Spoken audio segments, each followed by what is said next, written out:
Cette capsule porte sur le décaissement manuel dans Marathon. Donnez-moi quelques instants pour ouvrir l'onglet décaissement de Marathon.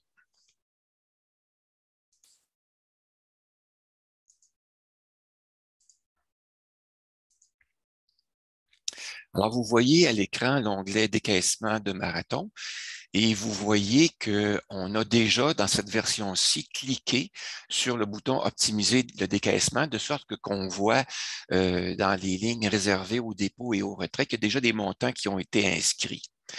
Alors, dans cette capsule-ci, on va simuler un décaissement manuel dans Marathon et ça va vous permettre de voir comment Marathon procède avec la routine qui est programmée. On va faire ça de la même façon, mais on va le faire manuellement. Ça va nous permettre aussi de voir que l'ordre de décaissement a une importance sur la durée du capital. Alors, on va faire ça. Pour faire ça, ce qu'on va faire, c'est qu'on va d'abord s'assurer qu'on va provoquer notre décaissement depuis le début. Donc, la colonne de départ, ici, c'est la colonne E qui était inscrite dans la ligne 1 à la colonne N. C'est parfait, c'est la colonne E. On veut commencer cet endroit-là. Et on va cliquer sur le bouton Effacer. En cliquant sur le bouton Effacer, tous les montants qui étaient inscrits dans les lignes de dépôt et de retrait de l'onglet décaissement ont été enlevés, ce qui va nous permettre de simuler et d'effectuer le décaissement manuel. On pourrait le faire pour toutes les années si on le voulait, mais ici, on va se limiter dans la démonstration à le faire pour 2 années seulement. Vous allez comprendre le processus et vous allez pouvoir mieux profiter de Marathon et faire des ajustements plus précisément encore en connaissant la méthode. Alors, voici. Pour la première année, Marathon fonctionne année par année, donc on va fonctionner nous aussi année par année. On commence par la première année, celle de la colonne de départ, colonne E. Marathon nous inscrit pour le compte opération qu'on a à la fin de la première année, compte tenu des revenus, des dépenses, de l'impôt à payer, qu'il y a un écart, un surplus qui a été créé de 12 371 $. Ce surplus-là est inscrit à la ligne 26. Alors, c'est l'écart et le surplus.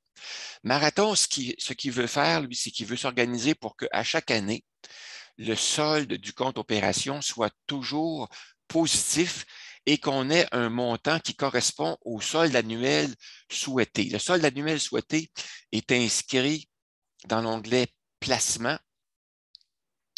À la ligne 31, on indique le solde minimum à conserver dans le compte opération. Ici, c'est 3 000 $.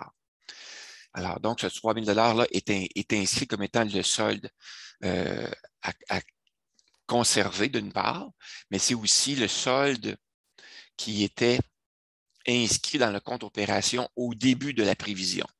Donc, on a le 3 000 $ qui est là ici au point de départ. Donc, on a un surplus et Marathon veut s'organiser pour qu'on ait à la fin, après avoir fait nos décaissements, nos transferts de fonds d'un compte à l'autre, pour cette année-ci, il faut s'organiser pour avoir un solde d'environ 3 000 $. Donc, ayant un surplus de 12 000, ici, on faisait un retrait de 10 000 $ dans le compte opération, 10 000 $, j'ai inscrit 10 000 $. Ça nous laisserait un solde de 5 000, ce qui est trop. Alors, on va faire un retrait de 12 000. 12 000 $. Alors, vous voyez que le montant du surplus et le montant du retrait correspond aussi. C'est donc facile à faire. Donc, 12 000 $. Ce 12 000 $-là qu'on a retiré du compte placement, du compte opération, à quel endroit on va le déposer? Alors, on va le déposer dans le compte épargne non enregistrée.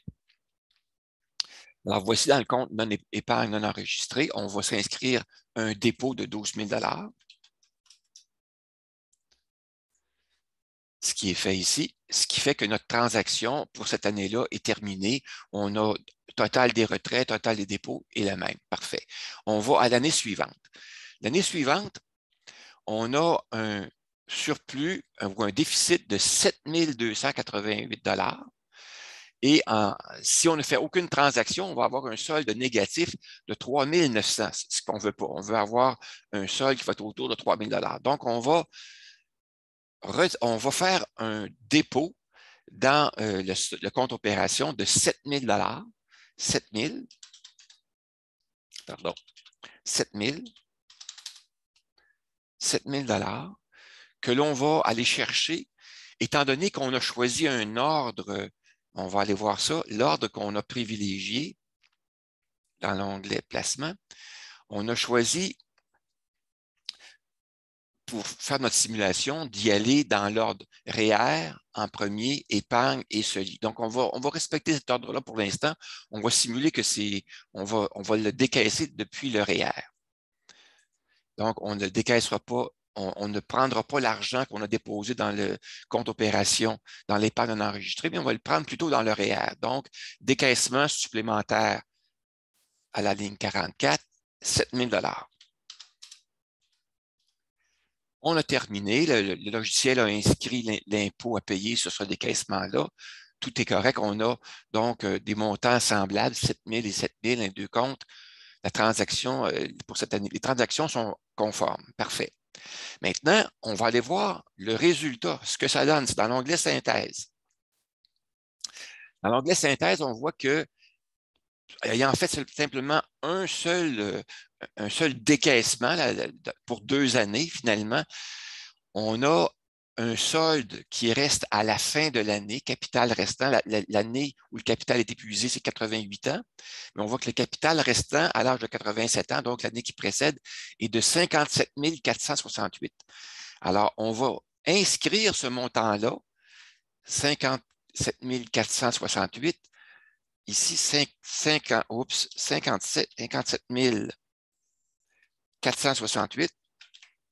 On va l'inscrire ici, de sorte qu'on va pouvoir comparer si on l'avait décaissé plutôt dans l'épargne, qu'est-ce que ça aurait donné comme solde à la fin? Et si on l'avait décaissé dans le CELI, qu'est-ce que ça aurait été comme solde à la fin? Ce qui va nous permettre de voir quel est l'ordre le plus avantageux pour nous. On va pouvoir le confirmer de cette façon-là. Donc, on va retourner dans l'onglet décaissement. Le 7 000 $ qu'on avait inscrit comme retrait dans le compte REER, on va le supprimer et on va plutôt le placer dans l'épargne non enregistrée, 7 000. On va aller constater le résultat dans l'onglet synthèse. Alors, on voit que l'âge où le capital est épuisé, c'est le même, mais le capital restant à l'âge de 87 ans n'est plus le même. C'est 44 325. Donc, on va aller le recopier ici, collage spécial, 44 325. On voit donc qu'il y a un écart. On va retourner dans l'onglet décaissement pour comparer avec le CELI maintenant. Alors, on va enlever le montant de 7 000 qu'on avait placé comme retrait dans l'épargne non enregistrée et on va plutôt le placer dans le CELI, retrait de 7 000. On va aller constater le résultat. Le capital est toujours épuisé à l'âge de 88 ans, mais cette fois-ci, le capital restant à l'âge de 87 ans est de 44 537. Alors, on voit donc que le fait d'avoir choisi de décaisser en premier le REER est intéressant puisque après seulement 2 ans de calcul, on a un résultat qui est supérieur lorsqu'on décaisse le REER en premier de 13 000 $. 13 000 $ et on a simplement là, 2 années. Alors, imaginez sur l'ensemble de la retraite ce que ça peut donner comme résultat si on ne décaisse pas dans le bon ordre. Alors, vous voyez l'importance et l'intérêt de cette fonctionnalité-là dans Marathon, de pouvoir choisir l'ordre de décaissement et de pouvoir vérifier quel est l'ordre de décaissement le plus avantageux pour nous, pour l'ensemble de la retraite, mais aussi année par année. Alors, je termine la présentation ici. Vous pourrez donc utiliser le décaissement manuel pour faire vos simulations et aussi constater des résultats et faire des ajustements année par année.